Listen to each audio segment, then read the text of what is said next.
You're listening to the Business Talk podcast, a show that brings you conversation with global research scholars and academicians from around the world. I'm Deepak, your host from India. Today we have the pleasure of welcoming Dr. JUI as our distinguished guest on the podcast. Before we begin, let me briefly introduce today's guest. Professor JUI is a professor of strategic management at the Faculty of Business Administration at Memorial University. Dr. JUI earned his PhD in General Management from the Ivy Business School at the University of Western Ontario, where he built a strong foundation in strategic thinking and organizational analysis. He teaches across both undergraduate and graduate programs, engaging students in areas such as strategic management, organizational theory, and strategic leadership and governance. His research explores the dynamics of strategic leadership and governance, with a particular focus on comparative context in North America and China. His scholarly contributions have been featured in leading academic journals, including the Journal of Management Studies, Long Range Planning, European Management Journal, Journal of World Business and Organizational Dynamics, reflecting both the depth and global relevance of his work. In this episode, Professor JY joins us to delve into his thought-provoking research, Disentangling the Leadership Theory Jungle, a reconciliation of bright and dark side leadership theories. Now, without keeping you waiting any longer, let us warmly welcome Professor Jianyun to the conversation. Professor, it is a distinct privilege to have you with us today, and we are truly grateful for the time you have taken to be here. Yeah, it's a pleasure to have discuss my research with you on your podcast. Thank you very much for having me here. Thank you. Thank you, Professor. Professor, your paper calls the current landscape a leadership theory jungle. What, in your view, makes today's mix of bright and dark side leadership theories so confusing for both scholars and practitioners? I think there are two factors. Firstly, there are lots of leadership theories.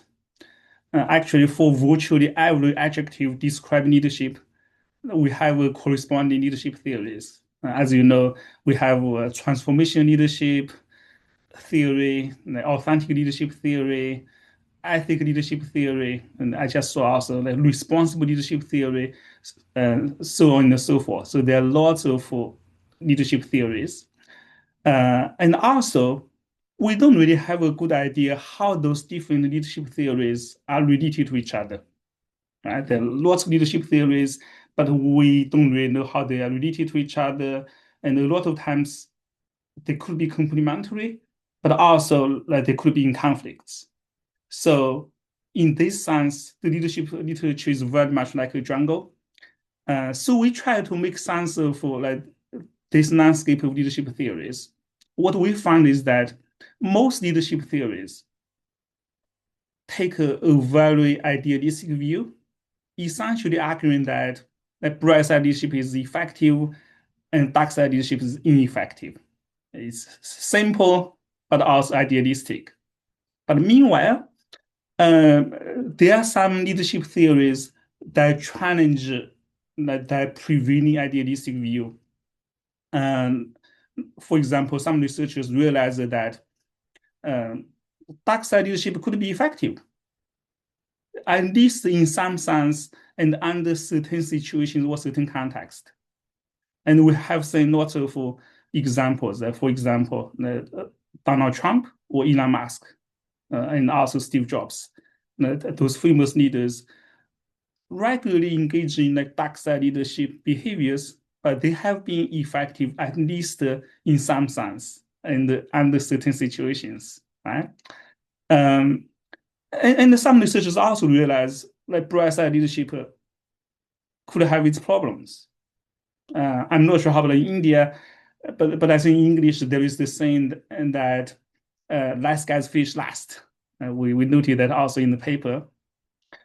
So that's very much about the literature side. And also for practitioners, they're also puzzled by the jungle leadership theories. Oftentimes, they have been preached by leadership books as well as leadership seminars, training sessions, with the prevailing idealistic leadership view.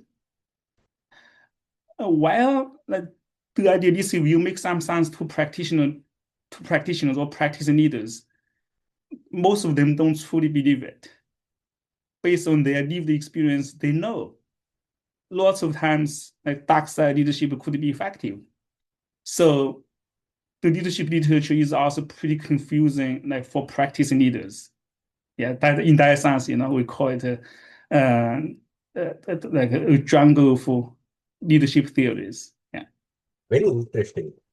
Professor, you introduced leader character as a unifying foundation beneath many forms of bright and dark side leadership. How does this character lens change the way we should interpret popular constructs like transformational, authentic, or Machiavellian leadership? Yeah, that's a very interesting question, and thank you for that. Um, what the leader character framework does, as you mentioned, is to provide a unifying foundation for those different forms of bright side and dark side leadership. For example, like transformational leadership could be considered as a manifestation of a leader character that's highly developed on the dimension of transcendence, but underdeveloped. But if underdeveloped on the dimension of humility or temperance, that could be a problem. If it's supported by humility and temperance, which would be good. But if not, that could be a problem. And also for authentic leadership, it could be considered as a manifestation of leader character highly developed on the dimension of integrity. But if integrity is not supported by like humility, and that could be also a problem. That could lead to like rigid inflexibility, like what you call rigid idealism. I think you mentioned in our previous conversation. And for Machiavellian leadership, it could be considered as a manifestation of a leader character highly developed on the dimensions of like drive and courage, but underdeveloped on humility and temperance. And what should change in terms of our interpretation of like those leadership theories you just mentioned? I think at least two aspects. Number one is for forms of bright side leadership. If we overemphasize just a single dimension, that could be problematic because that could lead to bright side leadership going awry, as we just discussed. So it's important to have a balanced perspective of all those 11 dimensions as opposed to just focus on a single dimension, as many previous leadership theories does. And the second point is for forms of dark side leadership. For example, Machiavellian leadership or abusive leadership or tyrannic leadership, they may not necessarily due to leaders' bad intentions, as we used to assume, but it could be just due to imbalanced character. So that would be, I think, two main ways we can interpret those different forms of leadership differently. Professor, Does that answer your question? yeah, absolutely. Yeah, perfect. Thank you. Professor, the paper argues that virtues can turn into vices when taken to extremes, leading to bright side leadership gone awry. Could you share a concrete example where a seemingly positive leadership quality became dysfunctional in practice? Yeah, sure. This is based on a pretty ancient but also like basic notion. Vice is the action. How should I put it? Yeah, vice could be virtue in excess or virtue in deficiency. So that means even for a very positive leadership qualities, if we have too much, that could backfire. If we don't have enough, that could be also an issue. Now, just speaking to your specific question, like for some examples, I think we mentioned the example just a moment ago, like about like drive and courage. Those are positive qualities. But if we have too much, or in other words, if they're not supported by humility and temperance, that they could lead to reckless. Like for example, we talk about the examples such as like Donald Trump or Elon Musk, Steve Jobs, like those uh, like brilliant leaders in some ways, but they could engage in dark side leadership like pretty regularly. And another example would be integrity, because we value integrity really highly. A lot of times we say integrity is the most important factor for effective leadership. But even for integrity, if it's not supported by the dimension for like humility or like temperance, it could become like self-righteousness. You would think that everybody else is morally like deficient. I'm the only one, with like strong character. I'm the only one who is good, and that could lead to lots of problems. I use like two examples often in my conversation with others. I'm not sure it's familiar to your audience, but one example is Robert Moses, probably one of the most famous builder of the New York City. And he became famous because of a famous biographer, uh, Robert Carroll, wrote a very famous book about him. So initially, he was very idealistic, had lots of integrity, so he was not very successful. But later on, he became much more pragmatic and flexible. In some sense, he like, achieved good success, become probably one of the most powerful figure in New York like, at that time. And another example I sometimes use is a very famous like official in Chinese history. I think his name is Hai Rui. Probably many of your audience may not be familiar with it, but he was well known in a famous book called 1587, A Year of No Significance, by a historian called Rui Wang at the University of Michigan, like many years ago. So he was very rigid in terms of his assessment of ethics, but he was not effective in terms of achieving his aims in the Chinese officialdom. Yeah. Professing developed the idea of context integrity as a key determinant of the extent to which bright or dark side leadership shows up. How can leaders realistically assess the integrity of the context they are operating in? Yeah, that's a very interesting question. And my sense is that practicing leaders or practitioners may not analytically assess the context integrity, rather they feel it based on their lived experiences. Generally, I think they have a reasonably good sense of context integrity, how much integrity there is in the context in which they operate. But sometimes they could misjudge. Again, I could give some examples. Uh, like President Richard Nixon, right, the Watergate, he underestimated context integrity in the US at that point of time. So initially, he had no idea that Watergate scandal would lead to, uh, you know, would destroy his presidency. And by contrast, Donald Trump has done far worse things than Richard Nixon, but he was able to get away from it, and which could be considered as an indication that context integrity has deteriorated in U.S. politics over the past several decades, um, probably due to like political polarization. So that's for like practice leaders, that my perspective. By contrast, the researchers can assess context integrity analytically, like based on factors such as the political system. I would say in democracy, we have higher context integrity compared with in authoritarian state.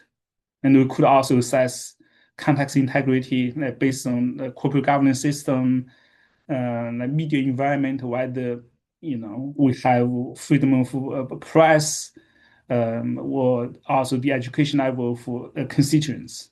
If most of the followers or constituents are well educated and thinking critically, and more likely we have a high integrity context. Yeah. Professor, one of your core claims is that dark side leadership can sometimes be effective in a specific episode, but tends to be unsustainable over time. What kinds of outcomes tend to look good in short term yet become ticking time bombs or long term effectiveness? Yeah, this is a question actually we often discuss. I think the best example would be share price.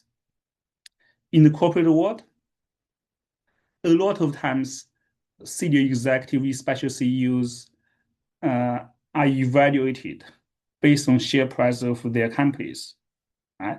But a single-minded focus on share price could be a ticking time bomb, like what happened at Enron. What happened is when executives, when the incentive system focus single-mindedly on one or two indicators, usually at the expenses of other perspectives, and that could lead to disasters. Professor, you suggest that prevailing idealistic view of leadership often reflects followers' perspectives, while a Machiavellian view reflects the perspective of the most powerful stakeholders. How should boards, investors, and HR reconcile these competing perspectives when evaluating leader effectiveness? I think this is probably one of the most important questions we discussed in the paper. It's essentially about how we define leader effectiveness. Now, we could define it from different stakeholder perspectives. Like shareholders probably focus more on share price. Employees could focus on like their career prospect or their pay benefits. The community may focus more on the impact of the corporation or the organization on the broader community. So it really depends on the perspectives we take. I think in OB and psychology, they tend to focus on the followers' perspectives, especially the immediate followers. Look at whether the leaders are kind to them or inspirational to them or care about their welfare. So in that sense, it's very easy for leadership research in OB and psychology to take an idealistic view because from the immediate followers perspective, when the leaders engage in like bright side leadership behavior, they consider that as effective because that's good for them, right? But for uh, researchers in strategy, in organizational theory, like we tend to define leader effectiveness from organization's perspective or from the shareholders' perspective, because shareholders are the most powerful stakeholders in the system. At least in North America, the shareholders have the rights to select directors, and the board of directors have the right to select and or fire the CEOs, right? So the shareholders have most power in our system. But reconciling like, those different perspectives is challenging for practicing leaders, if not impossible. There's no simple way to do it. Rather, it's more about coping with like those different perspectives, managing the tensions as opposed to resolving the tensions, which could be impossible. And in practice, most stakeholders would focus on their own perspectives, focus on what's good for them. Of course, there are constraints, right? The constraints whose expectations they have to meet to a certain degree. And then reflected like in practice, especially from CEO's perspective, what they do is they focus on shareholders' perspective, but also consider the kind of constraints they're facing, at least to meet their expectations to a certain degree. And what really happened is all those different stakeholders interact and negotiate some kind of arrangement.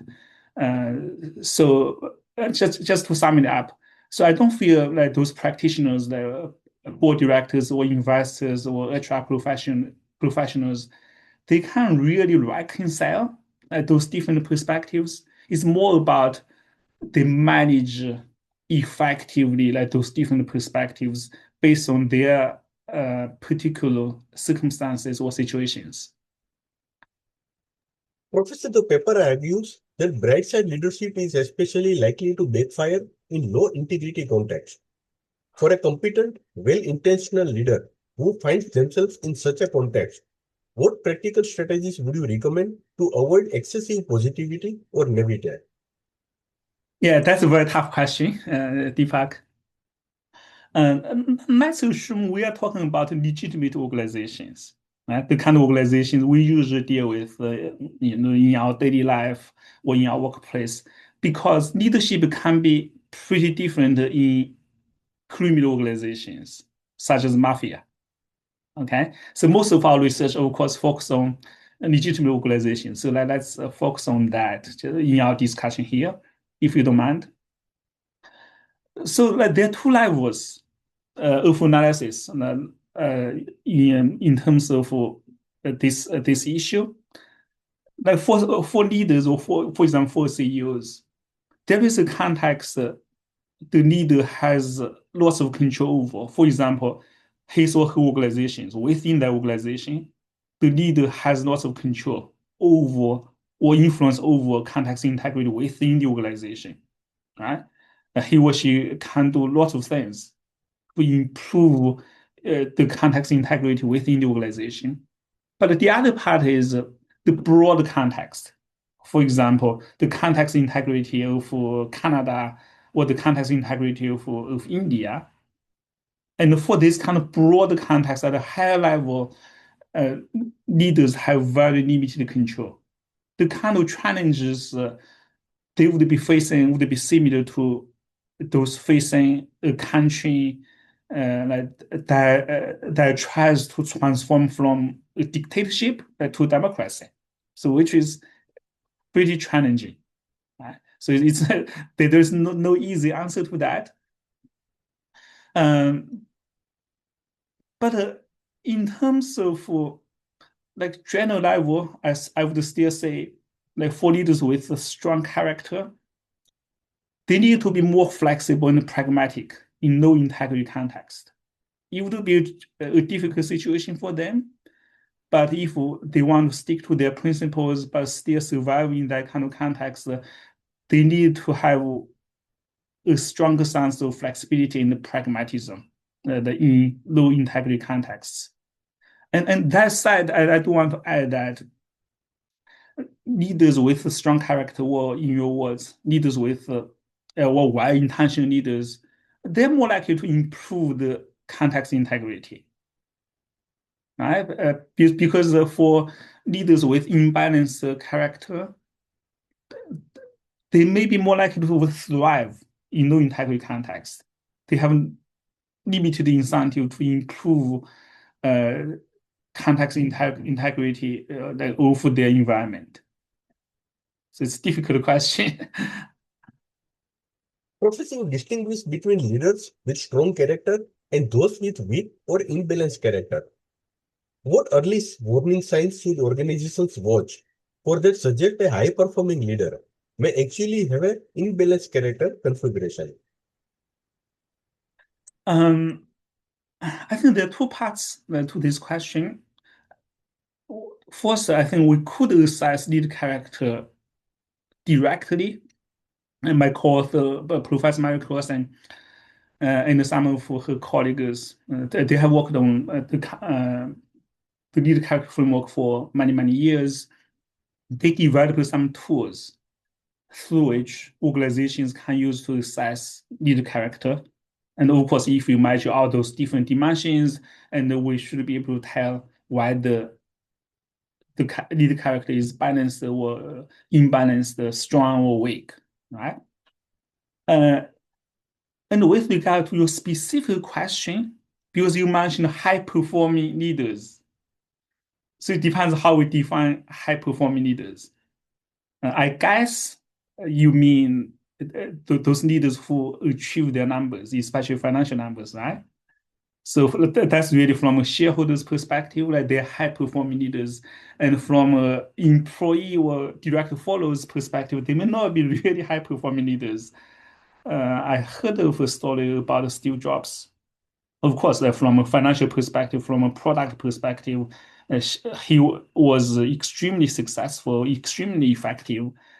But many of his followers may not think the same. There is a psychiatrist in the Bay Area, I think, that most of his clients were people working for Steve Jobs. So it depends on what kind of perspective we take. So let's just assume that we focus on the financial numbers by saying that high performing leaders. I think for this kind of leaders, we should consider how they achieve their numbers, especially how they treat their people and how they treat other stakeholders. If the way through which they achieve their numbers is by treating other stakeholders, especially their direct followers, very poorly, I think that would be a warning sign. And it would be better if the performance evaluation system within the organization capture not only their financial achievement or financial success or achievement numbers, as well as the way they do things, that would be useful in terms of improving context integrity within the organization. Professor, you point out that many leadership theories ignore tensions among stakeholders and, for example, between employee well-being and shareholder value. How does your model help leaders navigate these tensions without sliding into either rigid idealism or pure short-termism? Yeah, that's again a very good question. Maybe related to what we discussed a moment ago. And in some sense, I would like to say that our paper is more descriptive than prescriptive. So rather than provide specific suggestions for leaders how to navigate those tensions, which likely depends on specific situations, we kind of provide practical suggestions at a higher level. I think the first, again, like the concepts we focus on, leaders are well advised to develop a strong character, like which would improve their judgment and help them to navigate like the tensions you mentioned, right? And in particular, to better balance among different stakeholder perspectives, because employee well-being is very much from the employee's perspective, from the follower's perspective, and shareholder value, of course, is from the shareholder's perspectives. And those perspectives sometimes are complementary, but a lot of times are also in conflict. It's about balancing those different perspectives. And to avoid what you mentioned as rigid idealism, and it's important for leaders to appreciate the flexibility and the pragmatism implied in the concept of leader character, because which has often been treated in a pretty rigidly idealistic way. Because when we talk about leader character, a lot of times people tend to have an idealistic interpretation of leader character and ignoring the flexibility and pragmatism implied in that concept. I think the second part is about context integrity. In low integrity contexts, leaders are more likely to focus single-mindedly, like for example, on share price, on shareholder value, because that's what they're evaluated on. So part of improve context integrity is to change our incentive systems, then make sure the incentive system is more balanced, to look at not only share price, but also like the ways leaders treat like different stakeholders. So if we have a more balanced incentive system, and the whole society would be like better off. Professor, I would like to conclude this episode with one last question. In the paper, you called for a pivot in leadership discourse toward a dual focus on leadership character and context integrity. If you had to redesign a leadership development program from scratch using this lens, what two or three design elements would be non-negotiable for you? Yeah, that's an excellent question. Again, I suppose um, we focus on the legitimate organizations here. As we discussed earlier, leadership could be very different in the criminal organizations, such as mafia. I haven't studied them yet, but I plan to do some research about leadership in illegitimate or criminal organizations. And there would be differences in the similarities, but I suppose that there would be significant differences. So let's focus on legitimate organizations here, if you don't mind. Um, and I think like for legitimate organizations, the bright side leadership is generally desired by various stakeholders. Right? So that's is a premise we focus on just in terms of the leadership development program you just mentioned. I have to say several aspects. The first I would like to conduct that's the focus of our paper is to instill a realistic view of leadership in participants. Right? While bright-side leadership tends to be effective, and we need to inject a degree of flexibility and pragmatism, because otherwise, bright-side leadership can go right. And in particular, we also discussed the bright-side leadership could be especially challenging in low-integrity context. And the leaders need to realize that bright-side leadership has a cost. Sometimes they could be less effective in some sense compared with the dark side leadership. And hopefully that's a cost many leaders with strong characters are willing to pay. No, it's not idealistic. Sometimes you have to pay a cost to be a bright side leader. I think that's the first point. The second point I would like to emphasize for such a program would be leader character should be a focus in leader selection and development, at least for legitimate organizations. And what differentiates leader character from many bright side leadership theories, as we discussed before, is that it allows a degree of flexibility and pragmatism. And the last point I would emphasize, actually, as I do in some of my classes with MBAs, with undergraduates, is context integrity is a key safeguard. It's unrealistic to expect most leaders or all leaders to have strong character, right? That's nice, but it's not a strong safeguard. So it's in the interest of organizations or government system or society to improve context integrity, to effectively encourage leaders to engage in bright side leadership behavior and discourage dark side leadership, which I think would be good for the common good. We are deeply grateful for your time and thoughtful discussion, Professor Jianyun. Your perspectives on leadership theory and practice have enriched our understanding and will certainly shape our future work. Thank you once again. Yeah, thank you very much. It's a pleasure.